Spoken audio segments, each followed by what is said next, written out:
That's good. Bum, bum, bum, We got you. bum, We got bum, you. bum, bum, bum. Folks, apologize for that. That was on my end. I had installing my new camera today. I had my audio running through that camera. So when y'all was hearing everything, you was actually hearing my voice through the camera and not through the mixer board.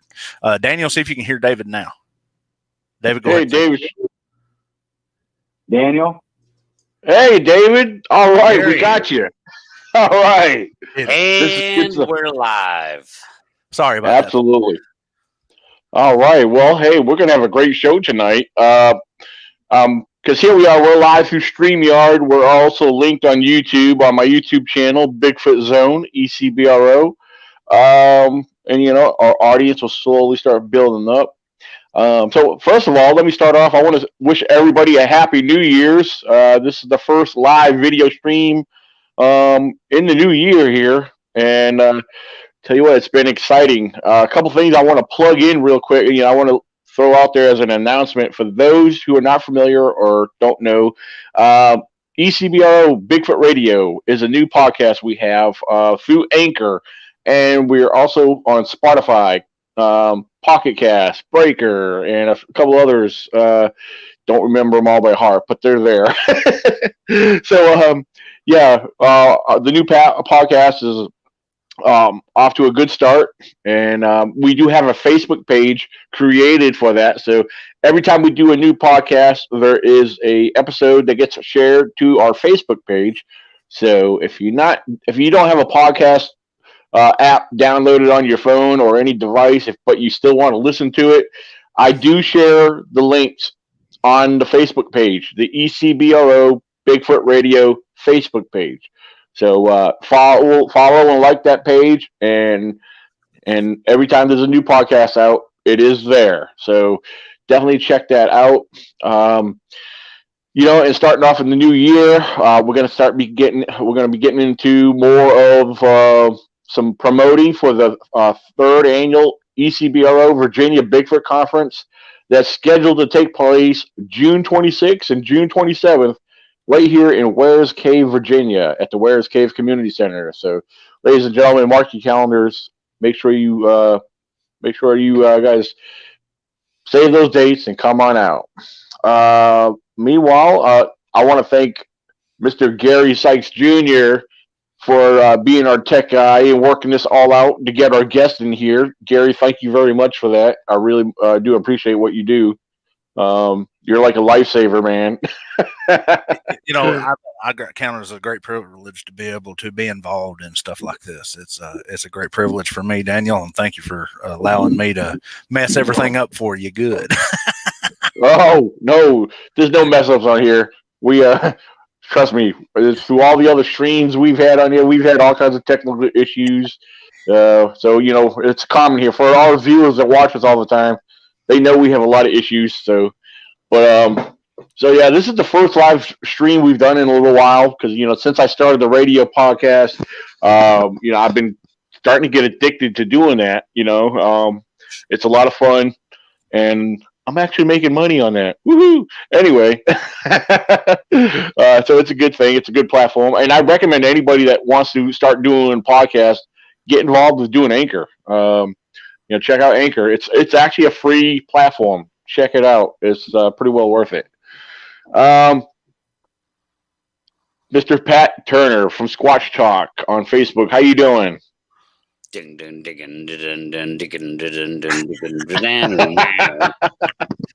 doing good, guys. Happy New Year to my buddies Gary and Daniel. And hello, chat. Happy New Year, chat. We got Bobcat. We've got Ashley.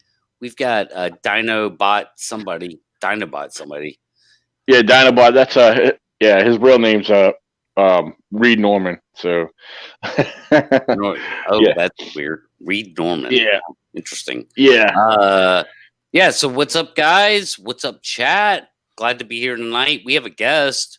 I think our guest is on with us right now. Hey, guest. Who's our guest? Our guest name is David Shealy from the Everglades.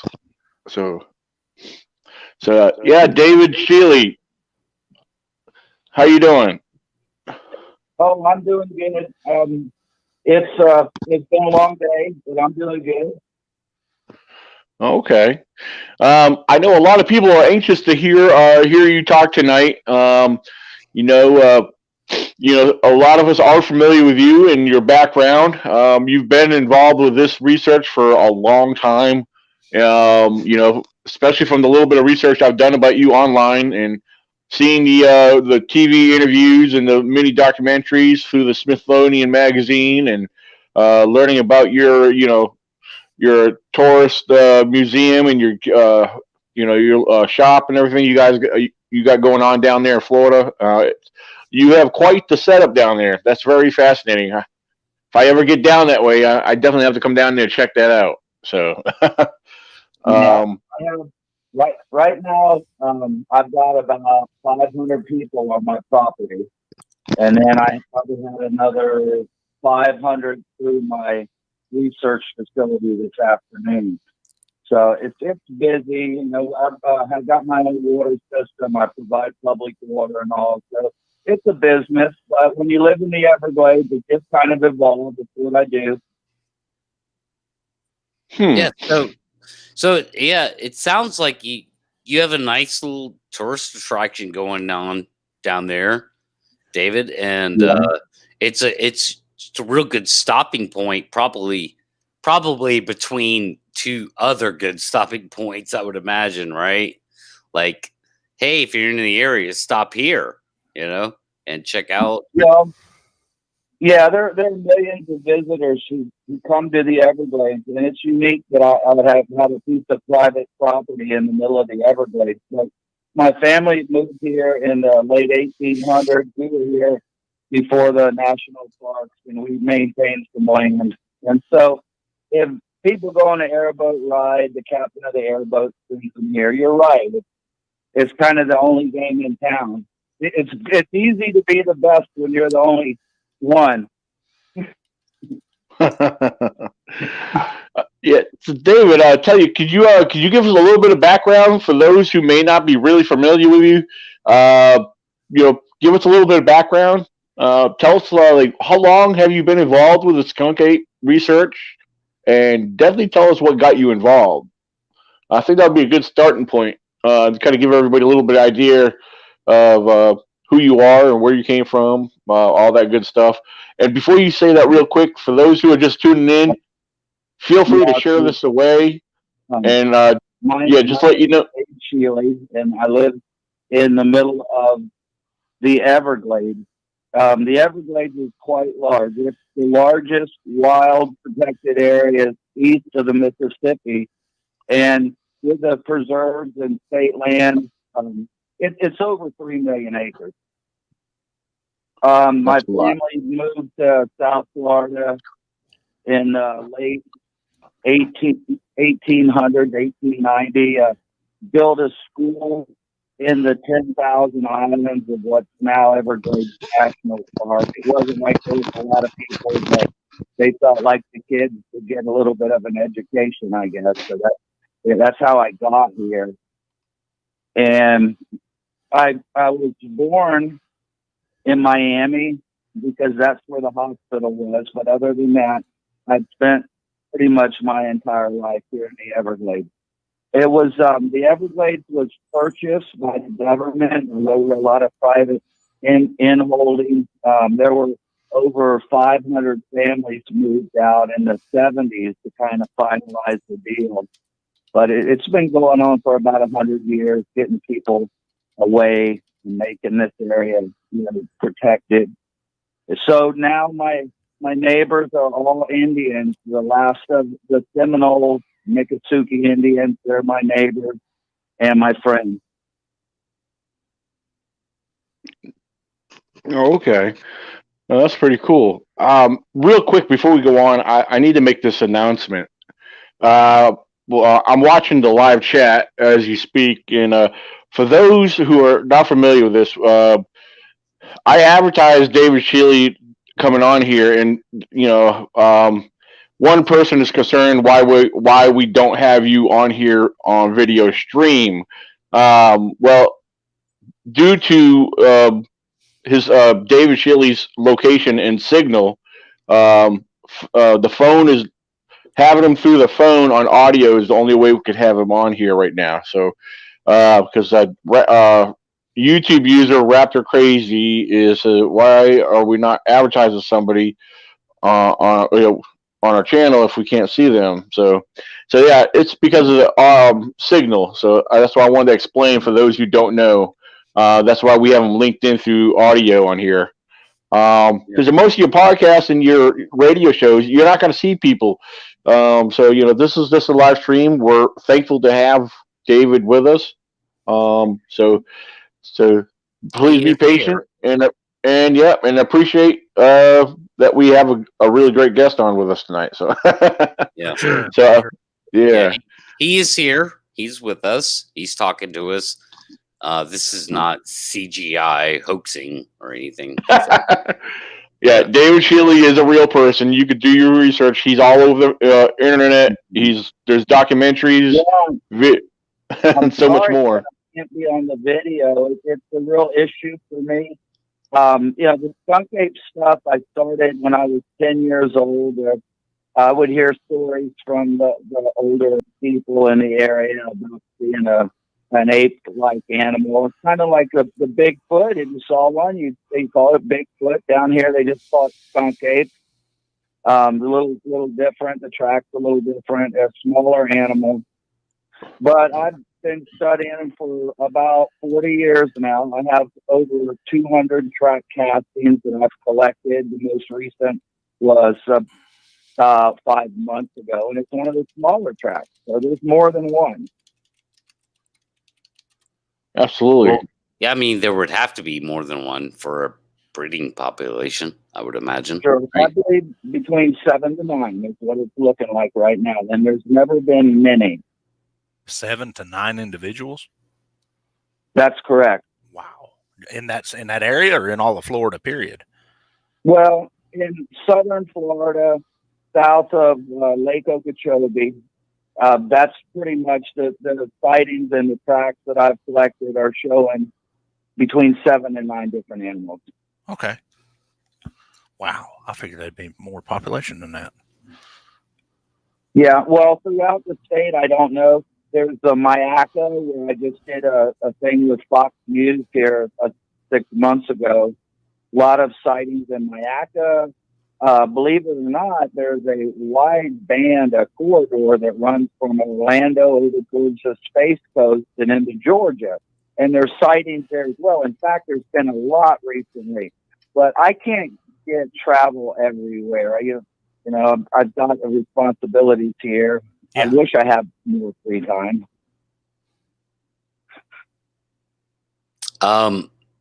Yeah, I'm right here, Gary. Yeah. Sorry, I just went audio only. We lost Daniel. We lost. But yeah, so that's interesting. I mean, obviously there would have to be way more bigger population in Florida, and also like up into Georgia, which is where I live, David. There's kind of a line that they can't cross. So do you feel like they're trapped in Florida? Is that a sense that you have? And, what do you think the population in the entire state might be? Oh, I would imagine it wouldn't be more than maybe 20 animals. It's just not that big of an area. And there's a big movement to put these corridors in from the Everglades. So as we speak, bridging and fencing projects are being implemented to the north of me. So there'll be a bigger range. But right now, like if there is a skunk ape in the Mayaca Park around Mayaca, which is a state forest, I've said this all along. It's probably a very lonely animal. Okay, so I mean, do you think they're? I think it was Grover Clance maybe who said that this any kind of Sasquatch down in Florida would be pretty much going extinct.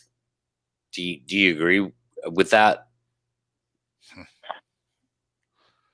I don't know. That's the thing. We had the Florida Panthers here. We had 30 of them. And that's what the area handled. And that's the way it was for hundreds of years. But the state didn't feel that way. They felt that they were dying because they were genetically deficient. So they brought mountain lions in here. And I live right in the middle of that ongoing project. And it's got its ups and downs. But the Panthers were fine. They didn't need to do that. Everybody thinks. And now they're saying that the man came from two people. Okay, like humans came from just two people. They didn't come from 300 people. This is what they say. This is genetic. Correct, but we've definitely established scientifically and conclusively in this world that breeding requires a diversity of genetics. It can't be. In other words, we have the word inbred for a reason. So, do you think they're inbreeding? Skunk apes have 4 toes, inbreeding, whatever. But that's a characteristic of the ones here in the Everglades. With the Florida Panther, it was a tuft of hair, a cowlick on the back, and a clip in the tail. That doesn't mean they were going extinct, though. That just means they were evolving.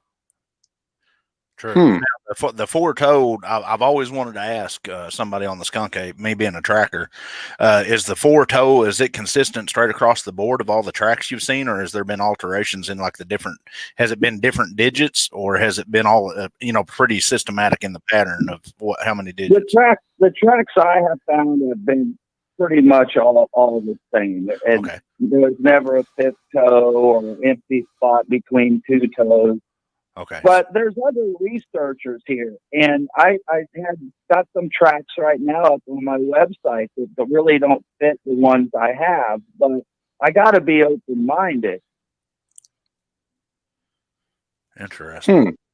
So yeah, no, that was good. No, I was curious. That was a good question that you would ask there, Gary. Huh. Yeah. Okay, and here's another thing. I'm not trying to tell anybody about, like I'm smart or something, but I've been doing this a long time. Traditionally, the tracks of Bigfoot that have been found in the eastern seaboard of the United States from up north around Maryland south have all been 4-toed. Traditionally, meaning tradition, 50 or 100 years back. More recently, everybody says, oh, here's the 5-tone Patterson-Gimlin track. There you go. But that's not always been the case.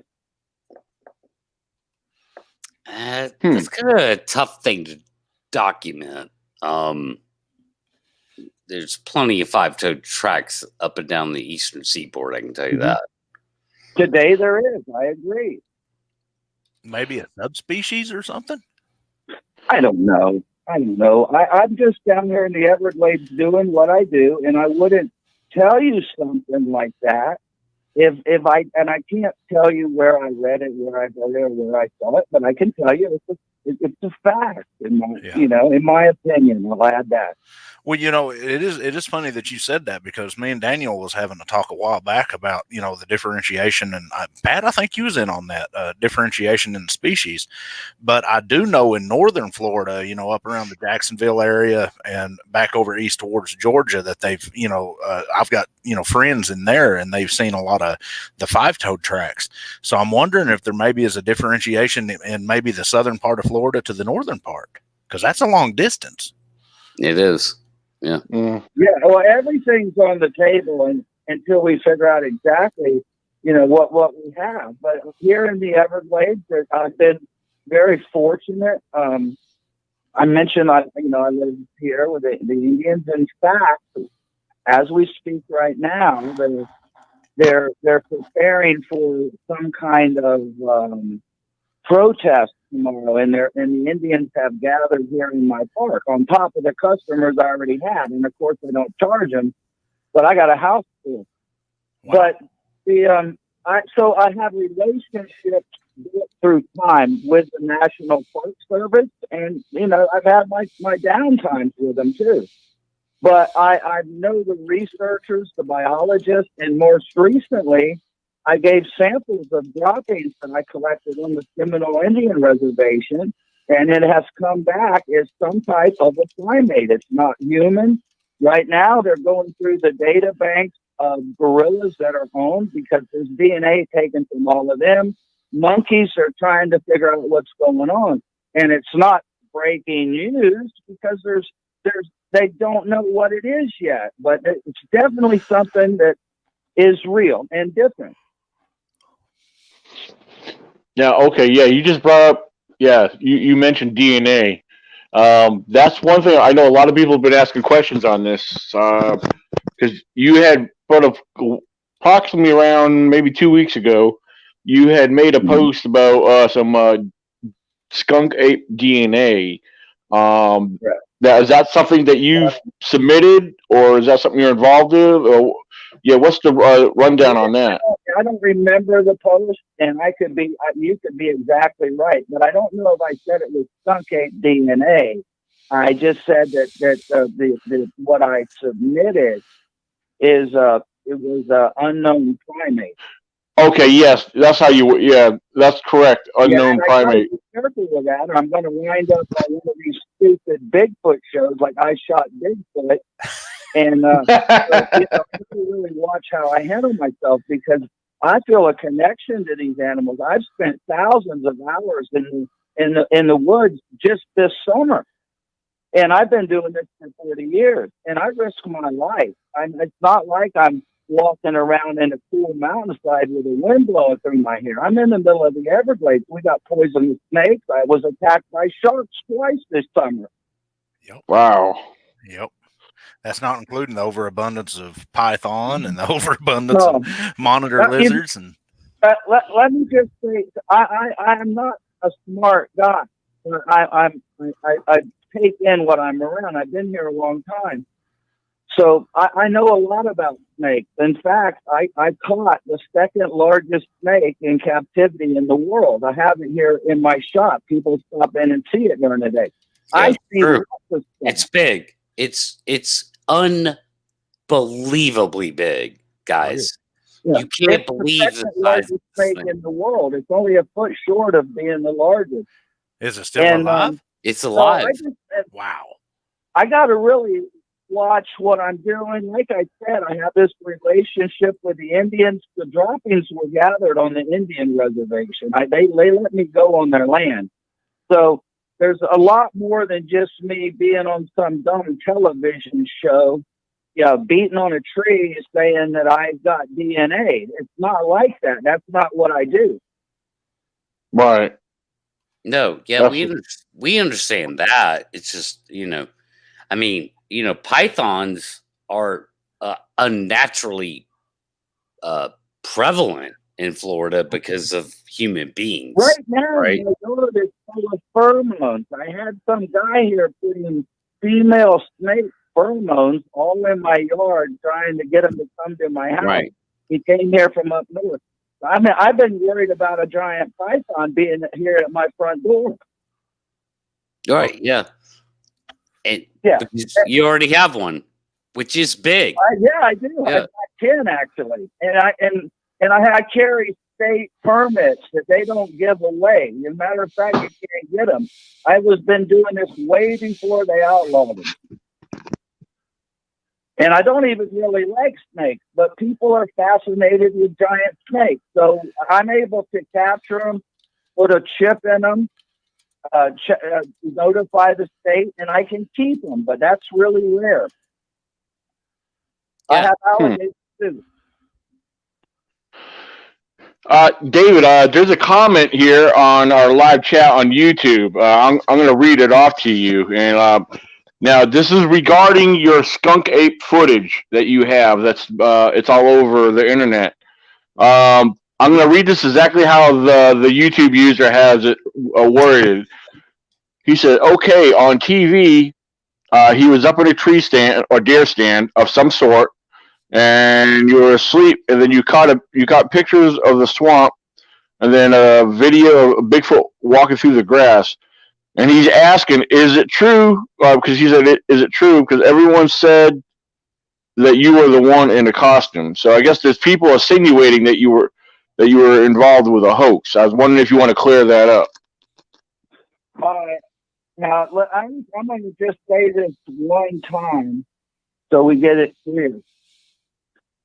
I never took any footage from a tree stand. I never took a video from a tree stand in my life.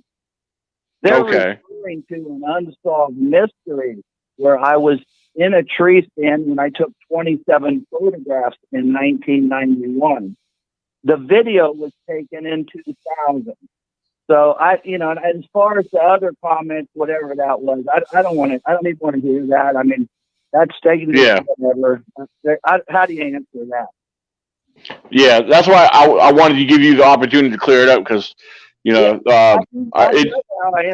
not going to answer to it. You figure it out for yourself. There's so many people. I got the hell beat out of me by Bigfoot people in the Pacific Northwest 25 years ago because the skunk ape had 4 toes.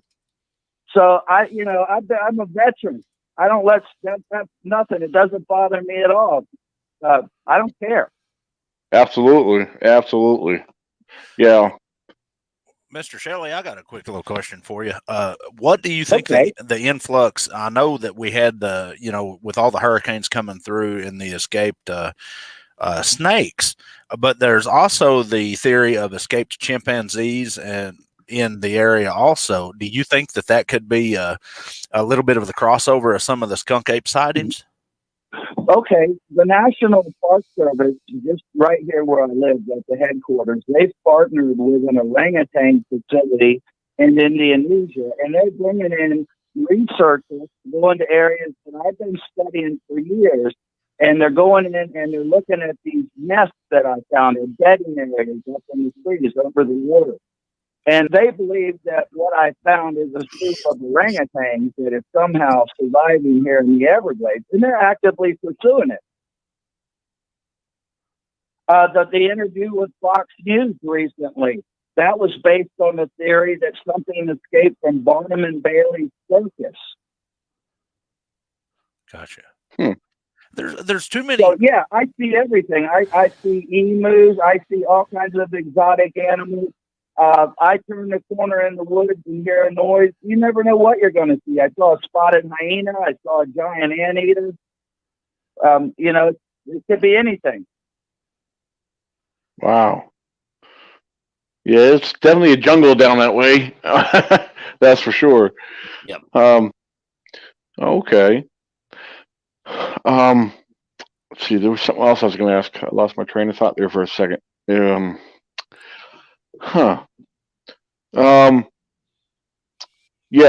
Pat, was there something you wanted to jump in there and say? Yeah, I'm curious about the orangutan study. So, you're saying that there are actual scientists coming down to try and figure out if there are wild orangutans down in the Everglades? They're flying them in from Indonesia. Okay. Gotcha. They're orangutans. The big site that's is partnered with an orangutan facility in Indonesia. I've met the researchers.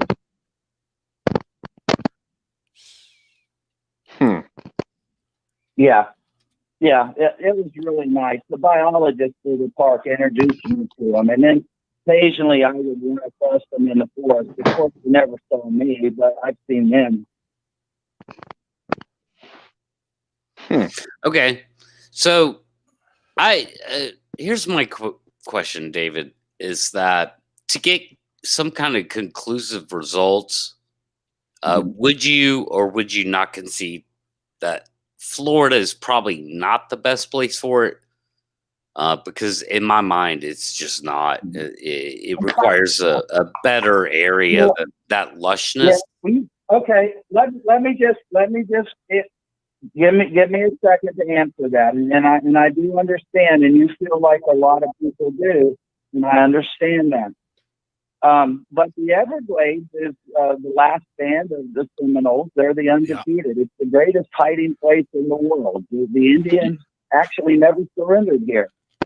And why? And it's because of the abundance of food. As a tourist passing through on the road, you look off of the road and you see a bunch of trees and stuff. But to me, when I look out the window, it's like looking at a grocery store. I mean, lots of the plants are edible. There's just an abundance of wildlife. And the Indians that did live here 500 years ago, the Palousas were 6.5 feet tall, big, heavy boned people, super healthy.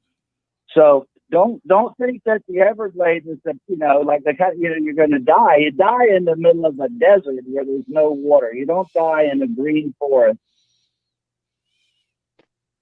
Yeah, I agree with that. I'm just saying, as far as like trying to get, get conclusive evidence of them. There are much better places, in my opinion. We have them here where I am at, North Georgia.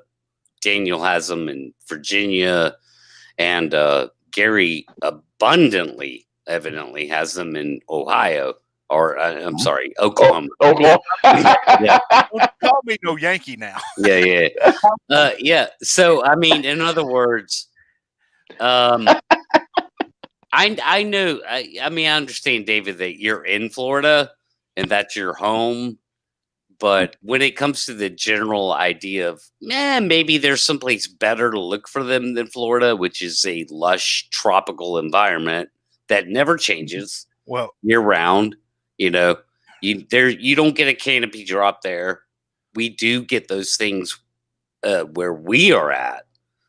So things open up quite a bit. Yeah. So would you or would you not concede probably a better area to look for them than Florida?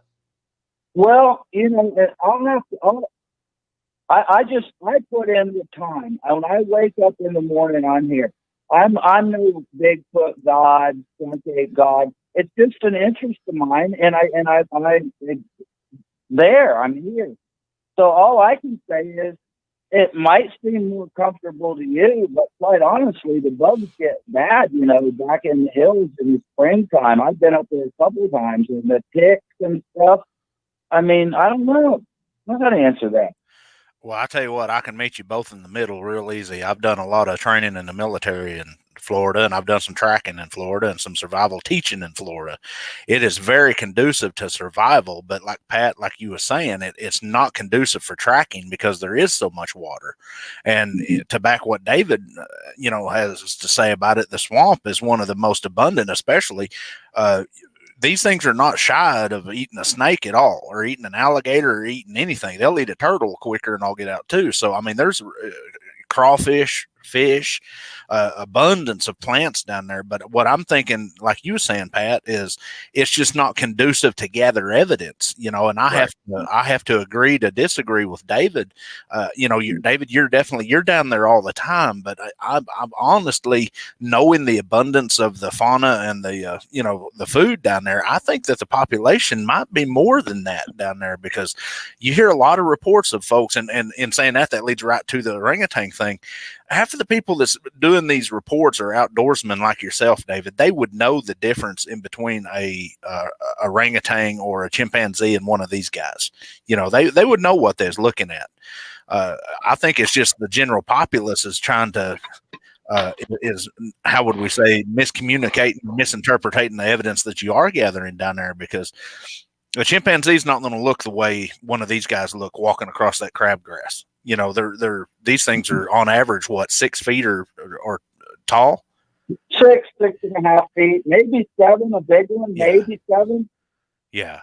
That video, we really haven't even talked about some of the best evidence that I have. And that was the video in 2000. You may have seen it going down that tree line. Well, that tree line is actually an island. That's a hammock. that's got palmetto and pine in it. As it steps off of that, the animal's in about 1.5 feet of water, and that's 4 foot of grass. So, and if you see it, it's pretty incredible. Yeah, and the other thing too, if people take the time to consider the environment, the habitat of the state of Florida alone, it's the ideal setting, the ideal location for a living primate. Like primates in the jungle, primates wherever in Africa, they're in a well vegetated area, warm climate, and Florida has everything that a primate needs to survive and strive off of. So that's true. But what's amazing about what you're talking about, Daniel, is that evidently they're in upstate New York, they're in Washington State, they're in northern Canada, like they're in. So like now we're I see. They can live in freaking snow, I see the point where you're getting at. Oh, and that goes back to the topic or the subject. If what's the word? Adaptation. Because a lot of these that are inhabited in these certain locations in different regions that have different temperatures, and some may have a little bit colder climates, more wet climate like the Pacific Northwest. It's it stays more wet up out there than up north, like you said, New York, so forth. I believe a lot of these primates, a lot of these Bigfoots, or whatever you want to call them, if they've been there long enough to adapt to survive, so and they know the terrain, they know where to take shelter and whatever they need to do to survive.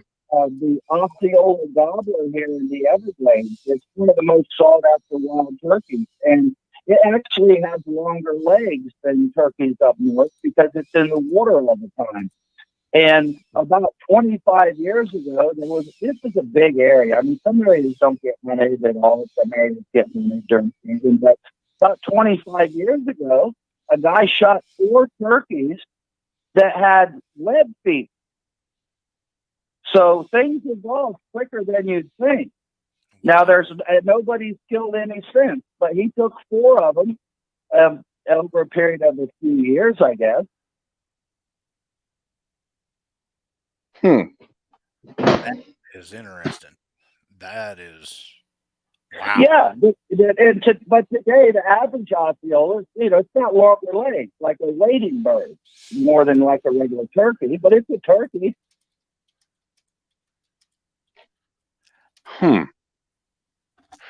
Yeah, so interesting.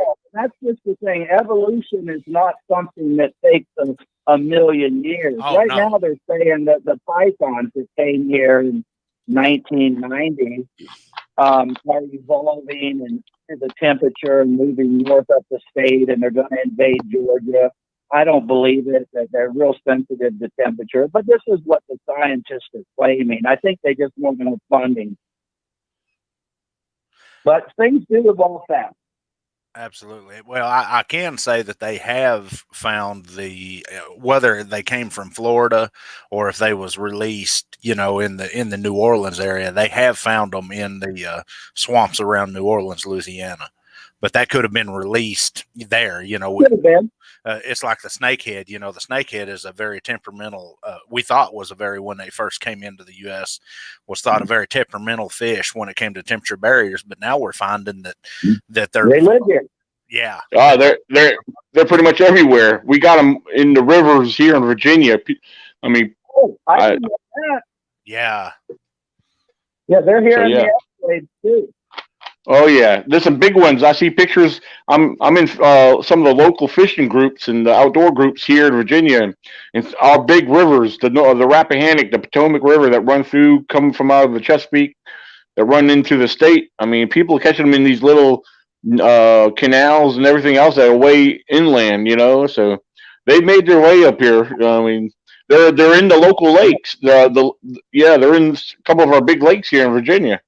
But yeah, they managed to get around. That's for sure. Well, yeah, but I mean, what you're talking about is an aquatic animal, you know. Well, yeah. And so I mean, obviously, aquatics go all over the planet.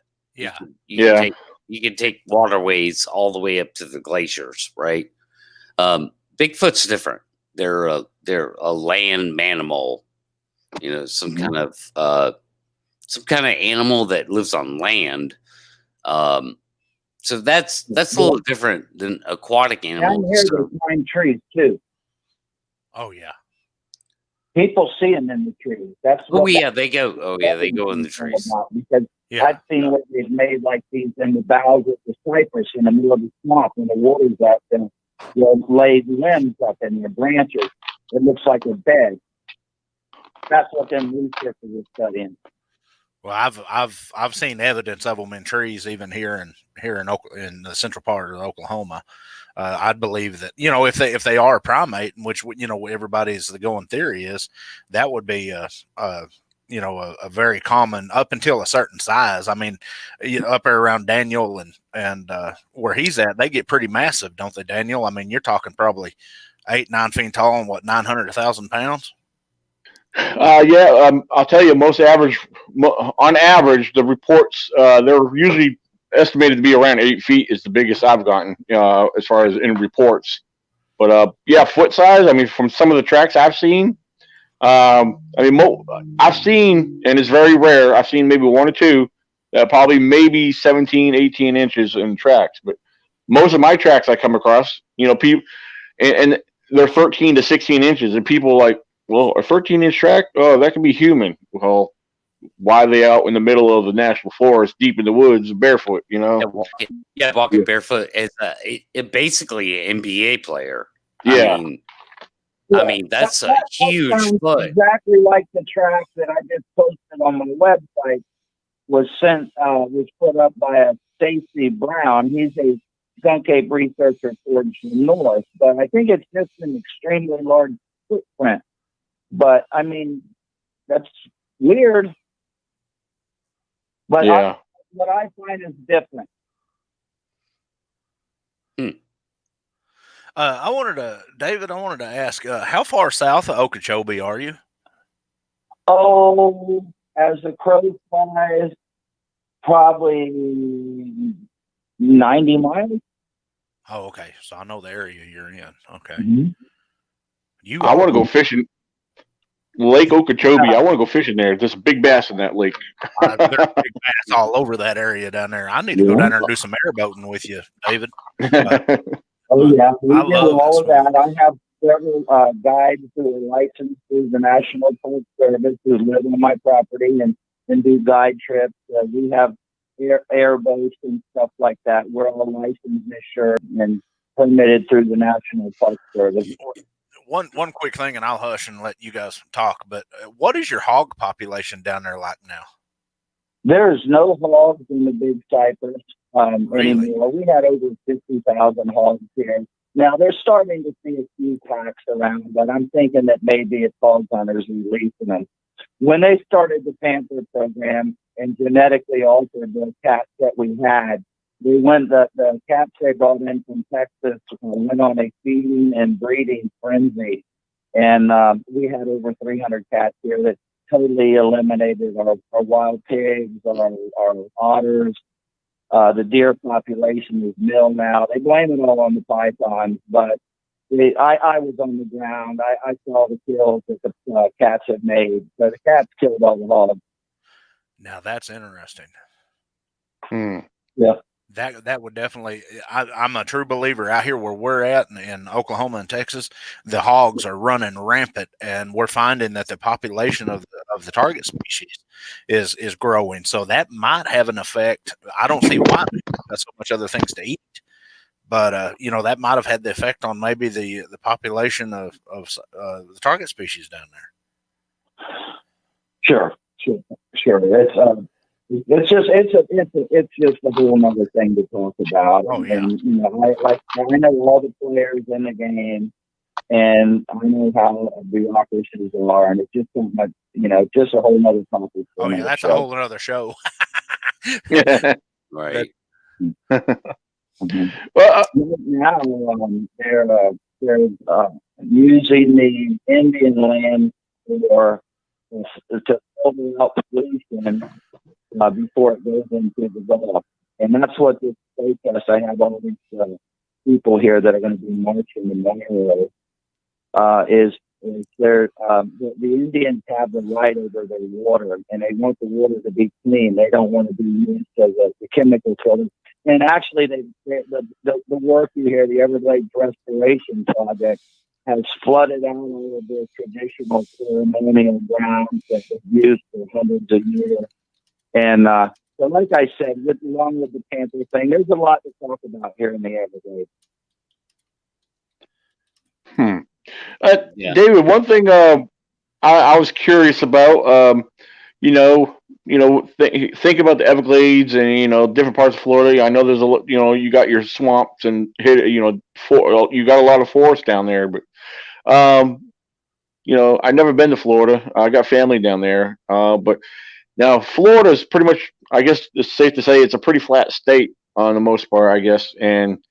But I guess my question is, where would the skunk ape or Bigfoot hide down there? I mean, I know you mentioned something about nests and stuff. I'm sure they make nests out in the woods and swamps and stuff. But and you mentioned they go and anything up in the trees. I think to stay out of the water and out of the bugs, but not so much a nest. But I have had some really neat photos brought to me that were so similar that I don't think it was a coincidence or nothing. I think that they may definitely build some type of ground shelter. It's really unique, though, and I haven't seen one in person yet. I've only seen a couple of photographs over the last 30 years. Okay, now that's interesting. Well, it's so thick down there. I mean, yeah, Daniel, and it's so thick, and especially the Everglades. It's so thick, you can't. I mean, they could hide anywhere, bro. Yeah, You guys are used to dealing with Sasquatch, Gary and Daniel, on those like type of terrains and foliage. Yeah, down in Florida, it's just thick. It's thick. It's tropical. It's like Cuba. Actually, absolutely. In my tracking and traveling, it is harder to traverse them Everglades than it is anything. That sawgrass will cut you up. I mean, razor blade. Yeah, it eats you a lot. And David, I'm sure you can attest to that. Traveling a mile down there is like traveling 5 miles on hard packed soil because you're in the water and like David said, you got the snakes, you got turtles and everything. This summer I covered up to 10 miles a night. Through the freshwater transition zone down onto the marsh, all the way to the edge of the Gulf and the 10,000 islands. Because we had a late rains this year, so I had several months where I was covering lots of ground, and it is tough. And in the forest, it's extremely tough. I don't know if you've ever seen where people go on expeditions to view the mountain gorillas, where they have to literally use machetes. But a lot of the area is just like that. Oh yeah. Yeah, it is. It's totally like that, which is why it kind of brings me back to my original point, which is looking for Bigfoot in Florida is tough. That's a tough gig, man. Like, it ain't easy. Yeah, it's like, David, you should come looking for Bigfoot here in North Georgia. You would find it 10,000 times easier. It's kind of my point, And North Georgia ain't no shark either. It's thick as hell. Yeah, but in the winter, everything thins out. I'm say something now, and I don't know how my life's going to go, but one day you may be playing it again. But the older I get, and I spend so many hours in the Everglades, and a lot of it's at night, and the run-ins that I have with poisonous snakes and crocodiles and alligators and sharks, I'm talking about close calls where my life is really in danger, and I'm getting older. And one of these nights, I'm going to take a walk, and I'm probably not going to come back. So I just want to go on record for saying that I wouldn't have had it any other way. That's what I was going to say. What a way to go, man. I tell my wife all the time, if I'm getting terminal on anything, terminally ill, just take me down in the swamp, give me a canoe and a 30-30 and a Bowie knife and push me off out in the swamp and let me die happy. Well, there's nothing that makes me more happy than to be in areas where humans haven't been in 30 or 40 years and seeing things that most people will never see. I see clouds of stingrays, and when I'm wading, I may be surrounded by 200 or 300 stingrays and fish, and I found 9 pythons last year while I was out. But this year, I was almost attacked by a giant crocodile and some sharks. So it's going to happen probably. I definitely would just be about your wits and be careful. I know you know what you're doing. You come across as a real life crocodile Dundee down there in Florida. Well, one of you fellows mentioned how hard it is to get tracks, and even during the dry season, it's tough because the ground is so grassy. But it is tough because the Everglades is covered about 80% of it with water in the wet season, and finding tracks is almost impossible. I generally look for trails through parted grass.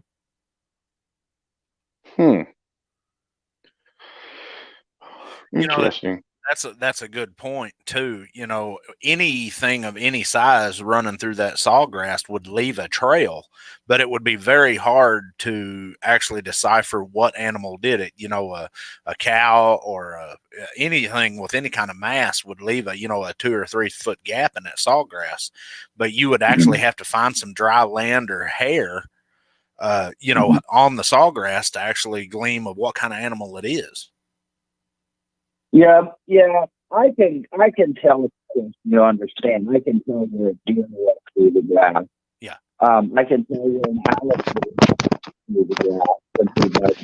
A bear is generally round feet punch holes in it, so I can tell that it's a bear under the right conditions.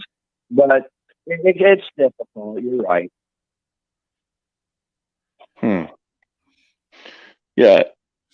Like here. 100 bears here too. So I don't try not to think about them, but I have the run-ins with the bears. I don't know. The black bear could be dangerous. You never know. Start growling and roaring and stuff. It kind of makes your skin crawl. Yeah, with black bears, I'll tell you what. I mean, they're definitely one animal. Definitely one that you want to respect.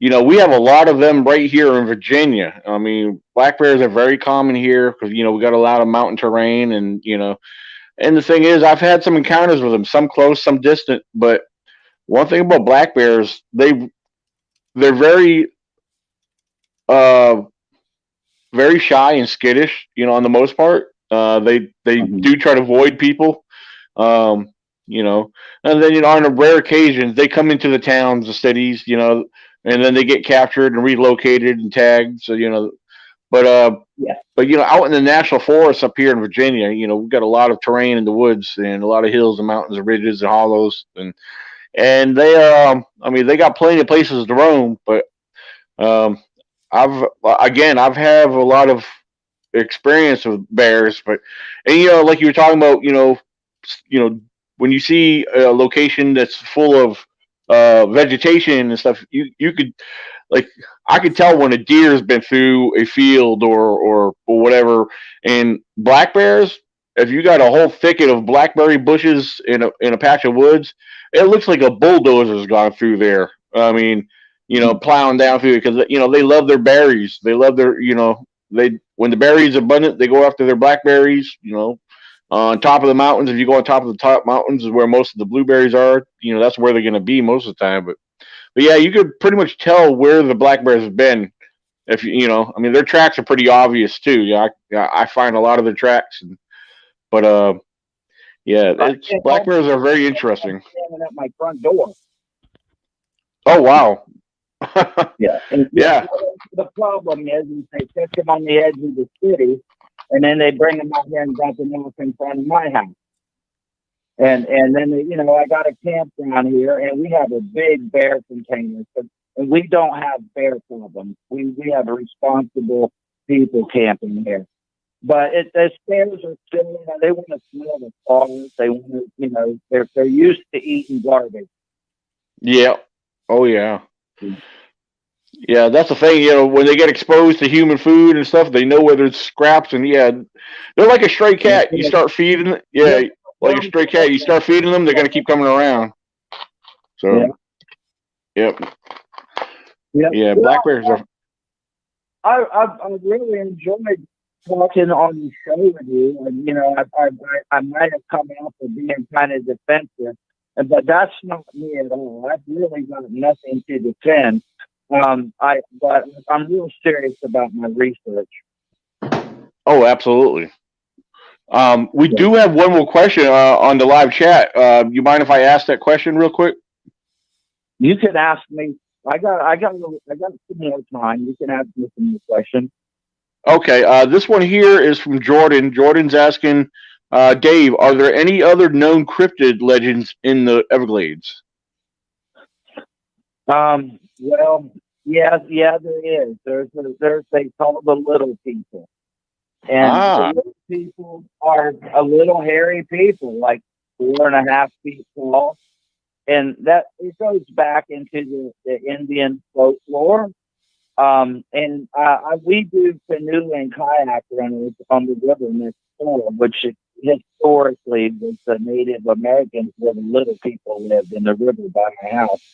And occasionally people come back and they say, hey, I saw one of those skunk apes up the river. And I'm like, yeah, well, tell me about it. And they're like, well, it was about 4.5 feet tall. And there was 2 of them, and they were standing on the side of the river. And so I get stories like that a lot. And I don't promote that, and I don't tell people about it, but it's amazing how many reports I get of the little people. That's pretty cool. Yeah, it's been a while since I heard anything about little people, though. Because most of them you hear about them in other countries and other continents. And like the other jungles and stuff. But yeah, that is very fascinating. Close relationship with an Indian woman who passed. She was one of the traditional Seminoles, and they hold their 200 years of information verbal. That's how they communicate their culture to each other. And I had the pleasure of hearing that, and it did include the little people, and then also a monster called Big Ears, and Big Ears also lived in a swamp nearby. But this is where it's an interesting story, because Big Ears could hear really good. And he had big ears, and if he heard something, he would wrap its ears around it, grab it with its ears, and it would dissolve and melt. But that was a story that was passed on to the small Indian children to get them to be quiet when the soldiers were coming.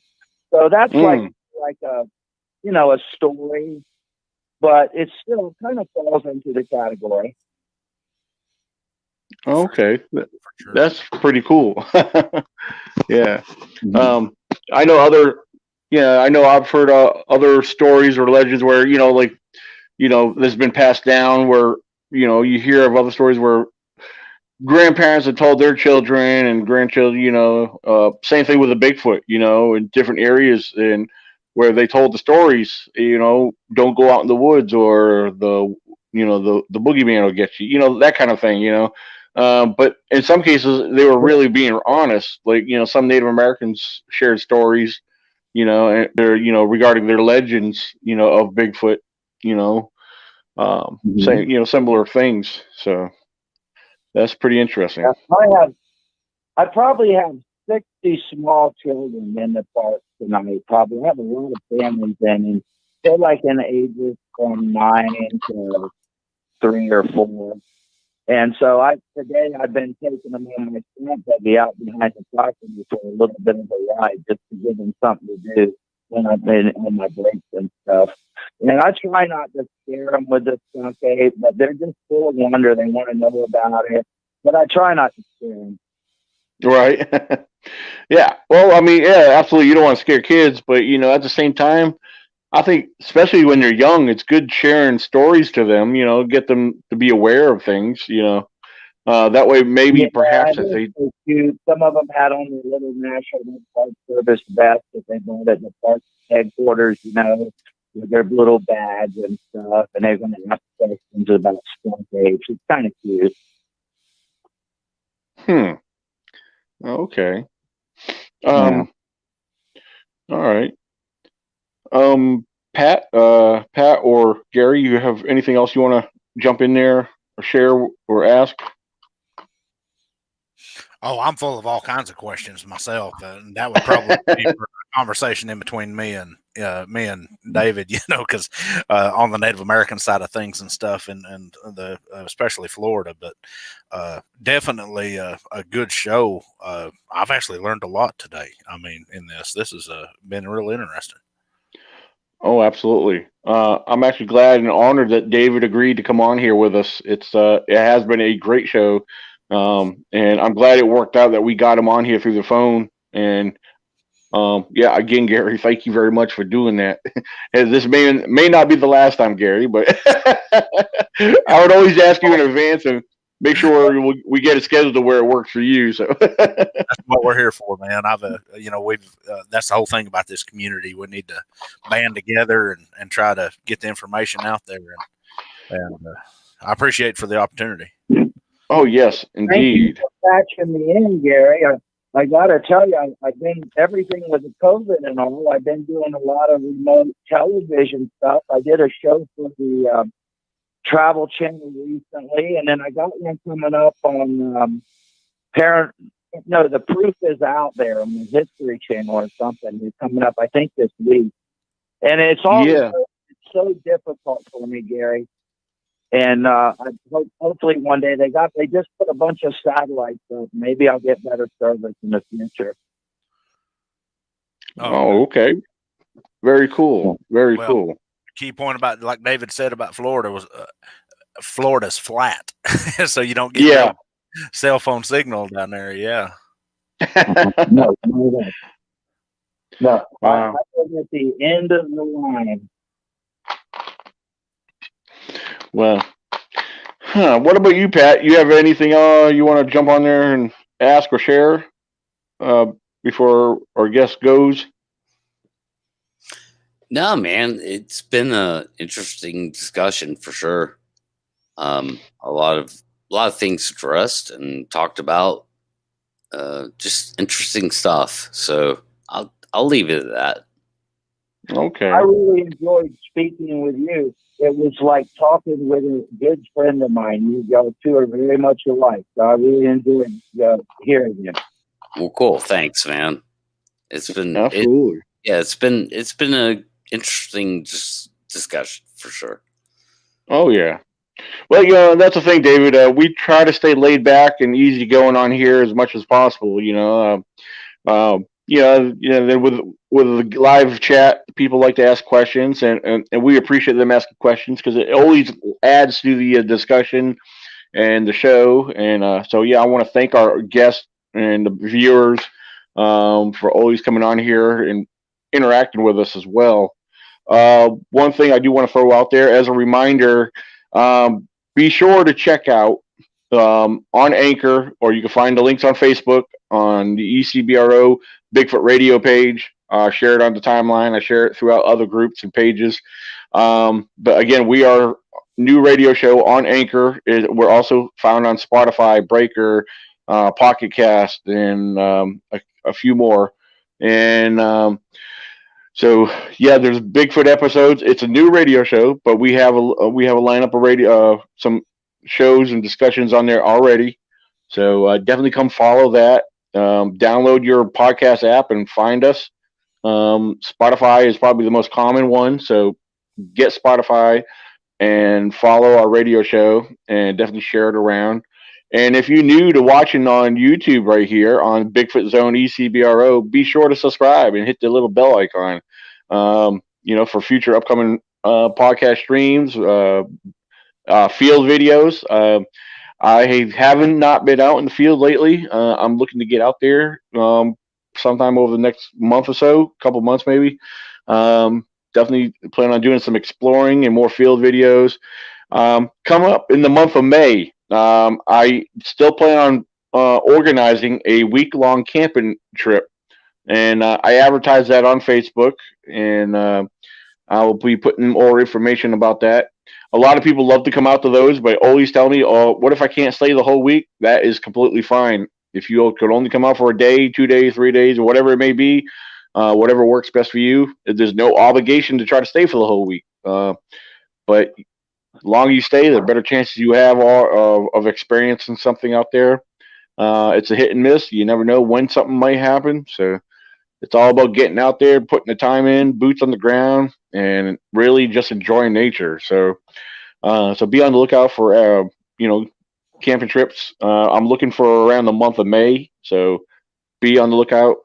And June 26th and June 27th in Wares Cave, Virginia, at the Wares Cave Community Center. The annual ECBRO Virginia Bigfoot Conference is scheduled to take place. So mark your calendar, save those dates, come on up, and it's going to be a great time. We're going to have guest speakers, tons of vendors, entertainment, and much, much more. So there'll be a couple new Bigfoot documentaries being released and sold at the event. And so, and let's see, Chris Allen, country music star, will be doing our performing music entertainment and maybe some karaoke. So it's going to be a lot of fun. It'll be worth your time being there. And so pretty much that's all I have for now. And if you want to know more about the event, you can find our event page on Facebook. So our ECBR Annual Virginia Bigfoot Conference. And ladies and gentlemen, how about we close it and end it there? And again, thank you, David Shealy, for coming on. So, and till next time, ladies and gentlemen, you guys have a good night. Keep it squatchy and be safe in this new year. All right. Let's see.